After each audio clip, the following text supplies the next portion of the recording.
Sudah didapatkan? Mazmur 42 ayat 1 sampai dengan ayat yang ke-6. Untuk pemimpin biduan nyanyian pengajaran Bani Korah. Seperti saya merindukan sungai yang berair, demikianlah jiwaku merindukan Engkau ya Allah. Jiwaku haus kepada Allah yang hidup. Bilakah aku boleh datang melihat Allah? Air mataku menjadi makananku siang dan malam, karena sepanjang hari orang berkata kepadaku, di mana Allahmu? Inilah yang hendak ku ingat, sementara jiwaku gundah gulana. Bagaimana aku berjalan maju dalam kepadatan manusia, mendahului mereka melangkah ke rumah Allah dengan suara sorak-sorai dan nyanyian syukur dalam keramaian orang-orang yang mengadakan perayaan. Engkau tertekan, hai jiwaku, dan gelisah di dalam diriku. Berharaplah kepada Allah, sebab aku akan bersyukur lagi kepadanya, penolongku dan Allahku. Haleluya. Nah, Bapak Ibu Saudara kekasih dalam Tuhan, di dalam Mazmur ini ada tokoh ya yang menyanyikan Mazmur ini, namanya Bani Korah ya. Nah, siapa sih sebenarnya Bani Korah ini? Adalah keluarga atau bagian keluarga dari suku Lewi ya. Suku Lewi yang pandai bernyanyi ya. Jadi suku Lewi itu adalah di dalam hukum Taurat, mereka adalah suku yang tidak memiliki bagian harta dari bangsa Israel ya. Tetapi mereka diberikan hak ya untuk melayani ya pekerjaan Tuhan di rumah ibadah ya.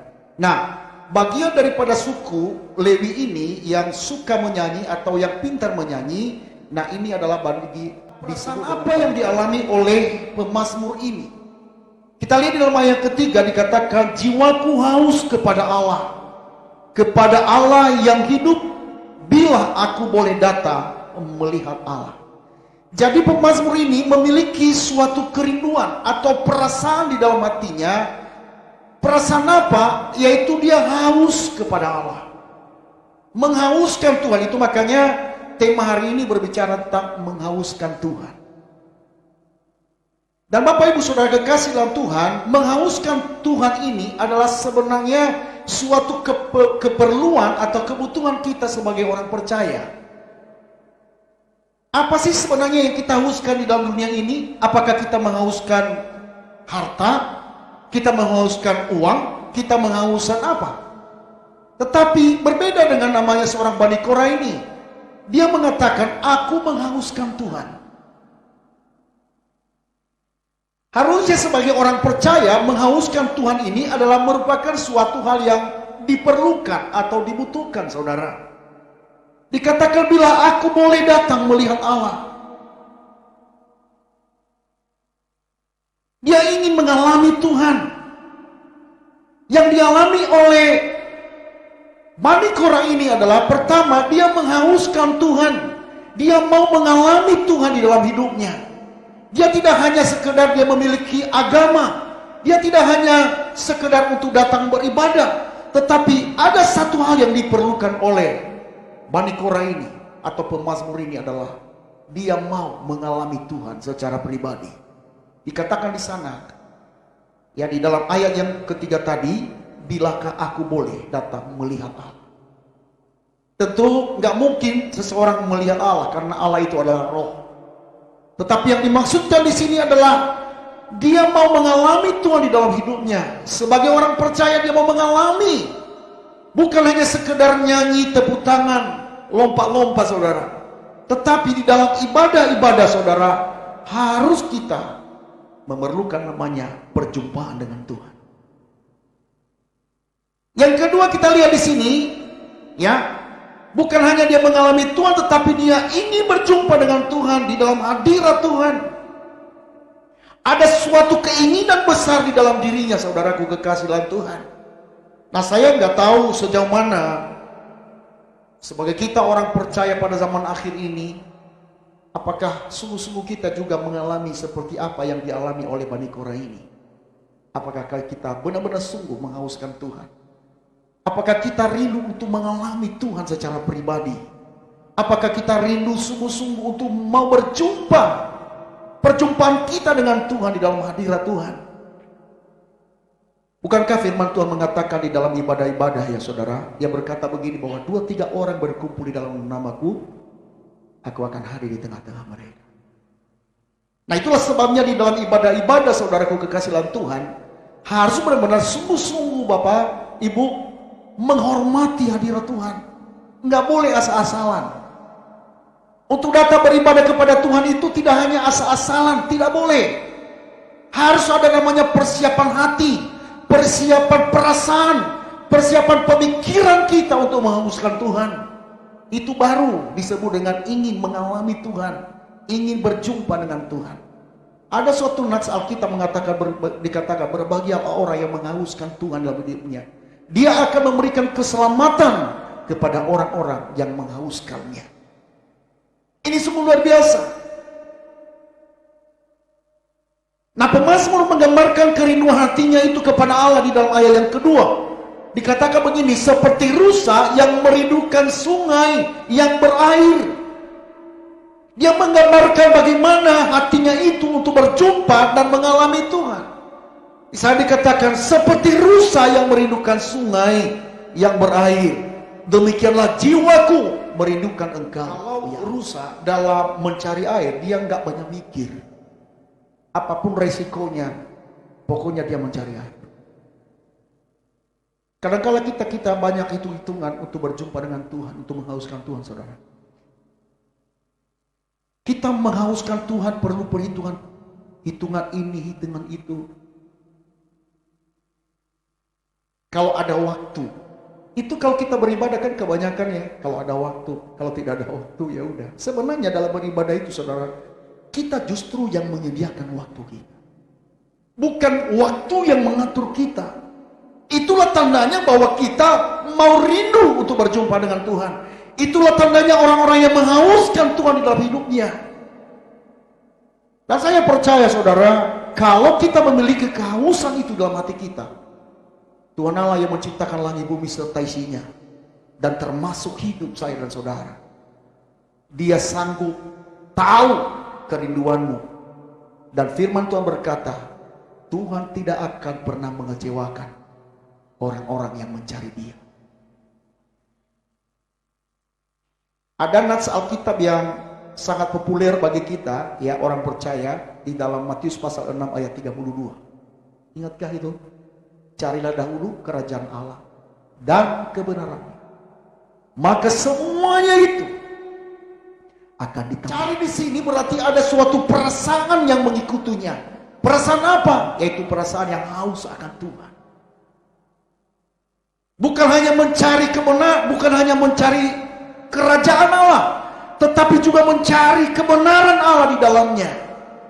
Makanya di dalam ada dua kalimat di sana. Carilah dahulu kerajaan Allah dan kebenaran. Artinya bukan hanya hadir beribadah, tetapi kebenarannya itu juga harus menyertai kerinduan kita. Kadang-kadang kan kita hanya cari kerajaan Allah. Artinya ya, di mana-mana kita ada ibadah.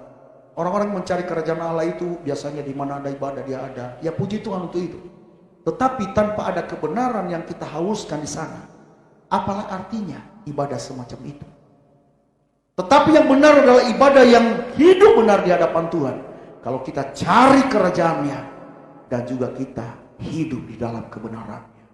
Karena saya percaya saudara, orang-orang yang sungguh-sungguh mencari Tuhan, orang-orang yang sungguh mencari Allah dan kebenarannya, pada waktu dia sungguh-sungguh melakukan itu, pasti mengubah hidup. Saya nggak yakin kalau orang percaya rajin beribadah, baca Alkitab, lalu hidupnya biasa-biasa. Menghadapi persoalan di dunia, ya biasa sama seperti orang dunia ini, saudara. Itulah yang membedakan kita dengan orang-orang yang tidak percaya. Orang-orang yang mengenal Allah, mereka tidak terkejut dengan namanya kemerosotan di dalam dunia ini, tekanan-tekanan dalam dunia ini. Dia tidak kaget, saudara. Karena dia percaya bahwa dia memiliki Allah yang sungguh luar biasa. Amin. Nah, hal berikutnya yang kita lihat dari kebenaran ini dan keempat, Pemazmur menyadari bahwa hidupnya dalam tekanan.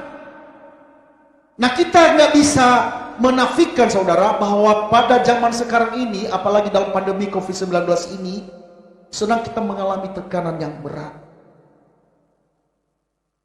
Saya lihat tadi di grup kita saudara, dan beberapa grup-grup yang ada di apa, saya bergabung di grup Asera ini di belakang saudara.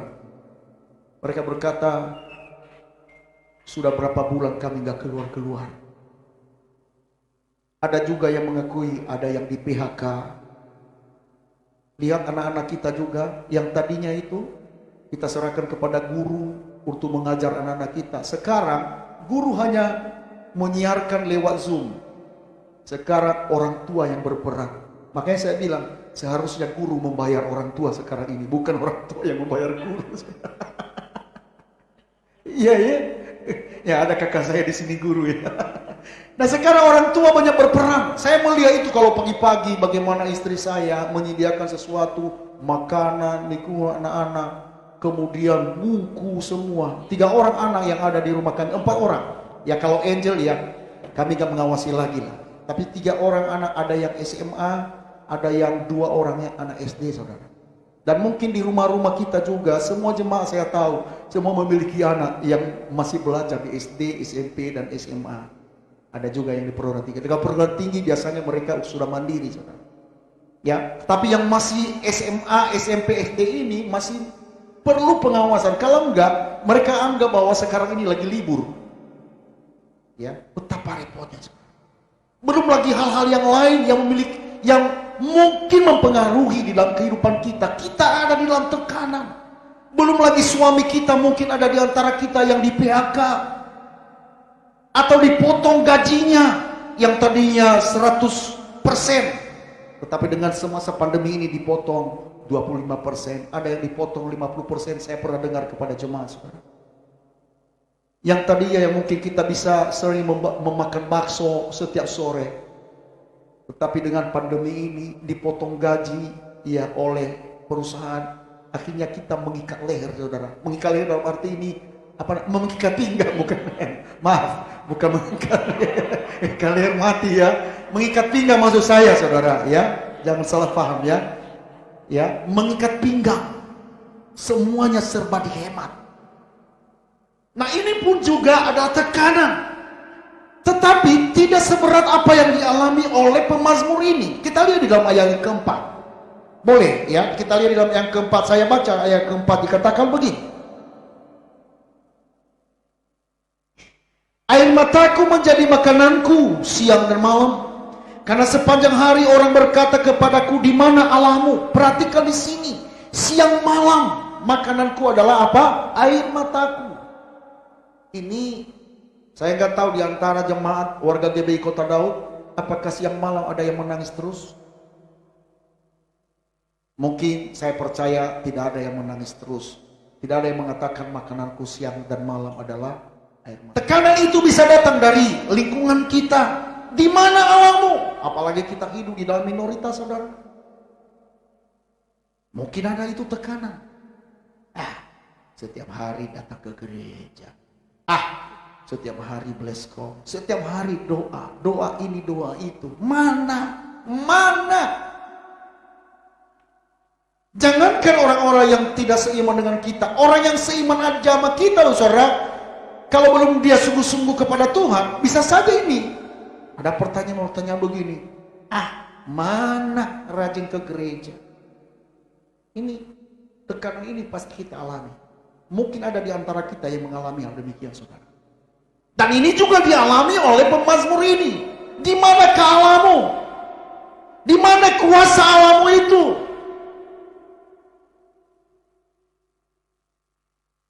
Datang juga itu dari ekonomi kita. Mungkin juga penyakit yang tidak kunjung tiba. Atau hutang piutang yang sekarang ini. Seperti yang saya katakan tadi. Ada yang sudah di PHK. Kredit rumah. Ya. Macet. Coba bayangkan saudara, pinjaman kita macet sana sini karena nggak ada semua, banyak hal, faktornya banyak. Ada yang di PHK, dipotong gaji, bagaimana bisa melunasi hutang saudara? Coba, Mungkin ada yang ditarik motornya. Ya. Walaupun sampai saat ini belum ada laporan ke saya ada jemaah yang ditarik motornya. Ya. Ada. Iya. Oh. Iya, ya. Ya, ditarik leasing maksudnya ya, bukan ditarik karena bocor ya.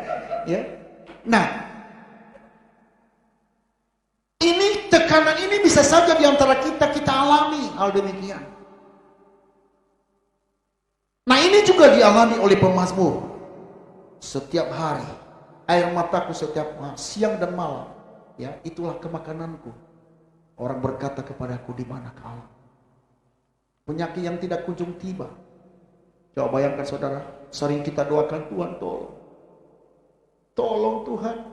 Tapi seperti jawaban doa itu tidak ada. Malah justru persoalan semakin berat. Ada orang yang berkata kepada saya, Pak Pendeta, saya udah lakukan ini, saya berdoa. Saya punya pergumulan, semakin saya berdoa kok semakin banyak persoalan. Saya katakan saudara, kalau engkau benar-benar sudah mengevaluasi hidup kita, kita ada di dalam kebenaran Tuhan. Tetapi kalau terus kita alami demikian, katakan kepada dirimu, itu adalah merupakan kasih karunia. Berarti Allah menghendaki sesuatu, engkau dibentuk dengan itu. Saya percaya firman Tuhan yang berkata bahwa sehelai rambutmu pun tidak akan jatuh tanpa sepengetahuan Tuhan. Apalagi hidup kita yang berarti ini saudara di hadapan Tuhan. Rambut di kepala saja yang tidak ada artinya sungguh diperhatikan oleh Tuhan. Apalagi persoalan yang Bapak Ibu saudara hadapi akhir-akhir ini. Saya percaya Allah tidak pernah berdiam. Ada suatu nyanyian berkata, tangan Tuhan sedang merendah suatu karya yang agung mulia, saatnya kan tiba nanti, kau lihat pelangi kasihnya. Orang dunia aja punya filosofi begini, apa? Badai pasti berlalu, saudara. Orang dunia saja mengerti tentang itu. Apalagi kita yang sungguh-sungguh memiliki iman percaya kita kepada firman Tuhan. Karena firman Tuhan yang kita imani adalah berkuasa. Dan saya percaya bila rema firman Tuhan itu dalam hati kita saudara, lambat atau cepat, Allah pasti mengulurkan tangan. Sembari saya berkhotbah ini saudara, apakah saya nggak mengalami persoalan? Banyak. Banyak saudara. Tetapi apakah saya mengeluh kepada orang? Enggak. Lebih baik saya mau ceritakan segala sesuatu kekhawatiran hidupku kepada Dia, kepada Tuhan. Filipi pasal 4 ayat 6 dia berkata, janganlah kamu khawatir tentang apapun juga. Tetapi nyatakanlah segala keinginanmu kepada Allah di dalam doa dan permohonan dengan ucapan syukur. Jadi nggak perlu kita cerita kekurangan apa yang menjadi tekanan hidup kita. Bani Korah ini, pemazmur ini, dia nggak mau ceritakan kepada siapa-siapa persoalan. Dia menceritakan segala sesuatu itu kepada Tuhan. Saya melihat teringat kepada seorang Hana. Kalau Bapak Ibu Saudara ingat namanya Hana ini, ibu dari seorang Samuel. Firman Tuhan di sana dia direndahkan oleh madunya. Namanya Penina. Apa yang dilakukan? Dia menangis. Apa yang dilakukan? Dia datang ke bait Allah, berdoa di sana. Sampai Imam Eli menganggap dia adalah seorang pemabuk. Dia nggak peduli olokan orang. Dia datang kepada Tuhan. Dia menghauskan Tuhan bahwa hanya di dalam Tuhan ada jawaban. Tetapi kepercayaan dia itu tidak sia-sia. Sekalipun seorang imam yang ada di Israel pada waktu itu, Imam Eli, menganggap dia seorang mabuk. Tapi dia berkata, Tuanku, aku bukan mabuk. Ya. Saya bukan perempuan sundal. Tapi aku mengadukan persoalanku kepada Tuhan. Apakah doanya itu sia-sia? Yang mereka jawaban. Seorang anak yang dilahirkan oleh Hana sangat dikenal. di bangsa Israel sampai hari ini. Segala sesuatu yang kita minta Tuhan dengan air mata, pada waktu kita akan menerimanya, itu sungguh luar biasa.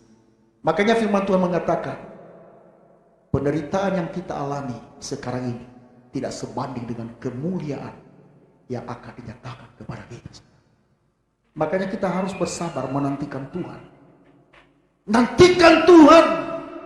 Jangan pernah kehilangan percayamu kepada Dia. Tetap percaya. Walaupun seolah-olah Anda di dalam tekanan yang berat. Jangan takut. Tuhan adalah Allah yang setia. Lalu apa yang dilakukan oleh pemazmur ini pada waktu dia ada dalam tekanan? Kita lihat dalam ayat yang kelima. Ayat kelima mengatakan begini, inilah yang hendak ku ingat sementara jiwaku gundah gulana. Garis bawahi di sini, inilah yang hendak ku ingat sementara jiwaku gundah gulana. Sementara jiwaku ini dalam tekanan, sementara jiwaku ini diolok-olok orang. Bagaimana aku berjalan maju? Garis bawahi di sini, berjalan maju, jangan mundur. Betul persoalan itu ada, betul tekanan hidup ada, tapi ingat jangan engkau pernah menoleh ke belakang. Maju terus berjalan bersama dengan Tuhan. Berjalan maju dalam kepadatan manusia, mendahului mereka melangkah ke rumah Allah. Selain daripada dia maju terus dalam imannya, apa yang dilakukan berikutnya? Melangkah ke rumah Allah. Dia tahu pada waktu di zaman pada zaman Israel, saudara, dalam hukum Taurat, mereka selalu mengadukan segala persoalan mereka di rumah Allah. Makanya ada namanya tembok ratapan, saudara. Sampai hari ini, kalau ada persoalan di bangsa Israel, mereka meratap di sana. Walaupun kita dalam perjanjian baru, saudara, kita menyembah Allah dalam roh dan kebenaran, tidak melihat tempat lagi, tidak terbatas oleh ruang dan waktu. Di mana saja engkau menghadap Allah dalam hatimu, di mana saja hatimu terangkat kepada Tuhan, di sanalah penyembahanmu, di sanalah doamu. Engkau agungkan Dia dan muliakan Dia. Tetapi yang kita bawa di sini adalah melangkah ke rumah Allah. Artinya dia nggak pergi ke rumah tetangga, dia nggak mengadukan segala persoalannya ke yang lain, tetapi dia datang ke rumah Allah. Dia datang ke rumah Allah dengan apa? Suara-suara sesuai dengan nyanyian syukur. Luar biasa. Adakah kita bisa bersyukur di tengah-tengah tekanan hidup? Jangan kita dalam tekanan hidup lalu kurang senyum kita dengan satu dengan yang lain, saudara. Betul persoalan ada, tetapi jangan kehilangan kepercayaan. Jangan kehilangan sukacita kita, saudaraku kekasih dalam Tuhan. Firman Tuhan ini mengatakan bahwa dengan suara sorai-sorai dan nyanyian syukur. Sungguh hebat pengajaran firman Tuhan ini melalui kehidupan seorang namanya Bani Korah ini, saudara, memberikan kepada kita pengajaran bahwa kita nggak perlu menjadi cengeng dalam menghadapi persoalan hidup. Tetap melangkah maju, tetap engkau datang menyembah Tuhan apapun persoalan, tetap mengucap syukur, terima kasih Tuhan. Mengucap syukur itu Alkitab mengajarkan kita bukan hanya pada waktu kita dapat berkat. Firman Tuhan mengajarkan kita mengucap syukur dalam segala hal. Segala hal, baik dalam keadaan suka maupun dalam keadaan duka, kita bisa sanggup berkata terima kasih Tuhan. Dan pada waktu kita sanggup untuk menaikkan syukur dan sorak-sorai kepada Tuhan di dalam tekanan hidup yang berat, disitulah kekuatan kita, saudara. Amsal yang mengatakan, jangan engkau tawar hati pada masa kesukaranmu. Karena kalau engkau tawar hati pada kesukaranmu, engkau akan menjadi lemah. Engkau tidak akan menjadi kuat. Tapi pada waktu engkau mengatakan aku berterima kasih kepada Tuhan, maka disitulah kekuatanmu. Hilanglah segala kekhawatiran. Dan kepada orang yang khawatir dalam hidup, tidak ada jawaban di sana. Yesus berkata, adakah kekhawatiran menambah sehasta dari jalan hidup? Jawabannya adalah tidak ada. Tetapi yang benar adalah, yang memiliki jawaban yang pasti adalah di saat kita mengucap syukur dan tidak kehilangan sukacita kita. Apapun tekanan yang kita alami, tetap kita berkata, Tuhan terima kasih. Ada satu ayat yang saya sampaikan kepada Bapak Saudara di dalam akhir daripada khotbahku hari ini, renungan kita pada hari ini. Kita lihat di dalam Amsal pasal 3 ayat 5 sampai dengan 6. Mari buka Amsal pasal 3 ayat 5 sampai dengan ayat yang ke-6. Dikatakan di sana, percayalah kepada Tuhan dengan segenap hatimu dan janganlah bersandar kepada pengertianmu sendiri. Akuilah Dia dalam segala lakumu, maka Ia akan meluruskan jalan. Luar biasa. Saya ulangi lagi. Percayalah kepada Tuhan dengan segenap hatimu. Garis bawah di sana, segenap hati. Dan janganlah bersandar kepada pengertianmu sendiri. Artinya jangan hitungan ini, hitungan itu. Sama seperti rusa tadi, saudara. Dia nggak punya perhitungan. Pokoknya dia mau berjumpa dengan Tuhan. Akuilah Dia dalam segala lakumu, dalam segala perbuatanmu. Akuilah Dia. Jangan engkau pernah jauh dari Tuhan. Jangan pernah engkau kehilangan arah hidupmu. Engkau pandang Yesus menjadi sosok yang sungguh amat luar biasa. Dia lebih besar daripada segala persoalan kita, asalkan kita tetap percaya. Maka Ia akan meluruskan jalan. Amin, saudara. Kiranya firman Tuhan ini memberikan kepada kita kekuatan di masa-masa sukar, sehingga Tuhan yang menjadi kekuatan dan andalan kita. Kiranya Tuhan Yesus memberkati kita sekalian. Amin. Maranatha, Tuhan Yesus segera datang.